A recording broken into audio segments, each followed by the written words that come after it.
the Womack's wonderful world. I got a story for you today. Well, how to describe it is prepare to be grossed out. Shall I begin? He sneezed on me. Written by Donald Woodburn and illustrated by Greg King. When you get sneezed on, you feel like a fool. It's horrid and nasty and not at all cool. I'll always remember being covered in snot. I'll never forget it. I really could not.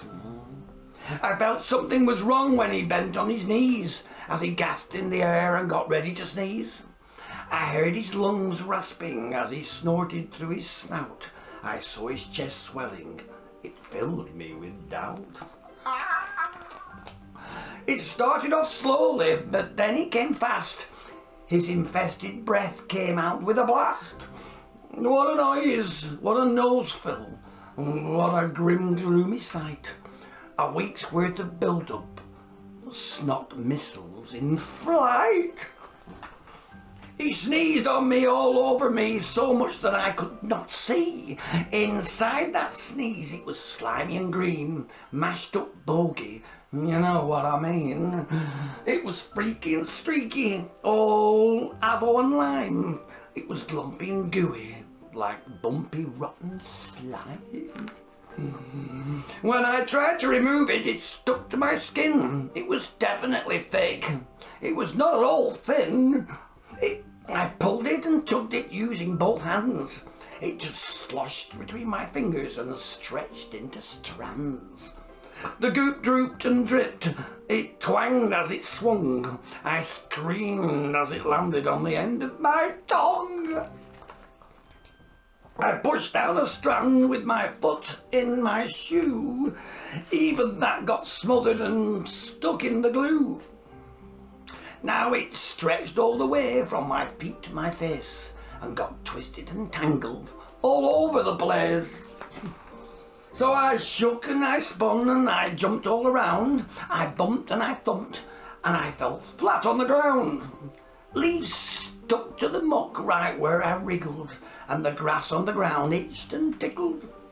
I felt itchy and scratchy, filthy and foul. I felt gross and grisly. I let out a yowl. I needed to clean. I needed a bath. I spotted the pond at the end of the path. So I flipped and flopped to the pond in a flap, with a blip and a plop and a huge big thwap. But the pond was more like a bog full of moss that coated me over with each flip and toss. I slipped and slopped in the slosh and the goosh. I struggled in the mush and swallowed some boosh. I got mud on my lips and algae up my nose. I felt thick throbbing leeches sucking on my toes. There were tadpoles in my mouth and crabs in my hair. There were squiggly wiggly wrigglies everywhere. From shoe to hair end, from top to toe, I was a slick of sludge brimful of woe. It was dank and dismal.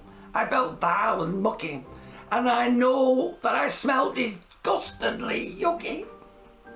He bent right forward and took a long deep sniff. The much smelt rancid, but he savoured the whiff. So I glared at my friend who made all this goo and grumbled it's time for a little bit of help from you. No problem, he said. Why didn't you ask? Getting rid of that goop will be a tasty task. With his short spiky claw, he poked and he prodded. He sampled a bit and he grinned and he nodded. I think that's my supper that you've got, and I'm very pleased as there's rather a lot. Ooh! Now prepare for a cleaning, you sticky young fellow. I'll use my tongue, which is prickly and yellow. His lips twitched and smacked with delicious delight, spewing out spit globules left and right. He parted his lips and opened up wide. I could see gallons of slobber turning inside. It was just as bad as all the snot, bubbling with gas and worms and rot. It gurgled and popped and spluttered in there. He grabbed a grubby handful and gelled back his hair. Then he started his feed by chugging the gunk and swallowing it gleefully, chunk by chunk. His heart was racing as he grabbed with his claws, as he stuffed his face and licked his jaws. He fed in a frenzy, he went berserk. I held on for my life with each pull and each jerk. He shot out his tongue down to the ground and gorged away with a slurping sound. His tongue was covered in bristles and spit.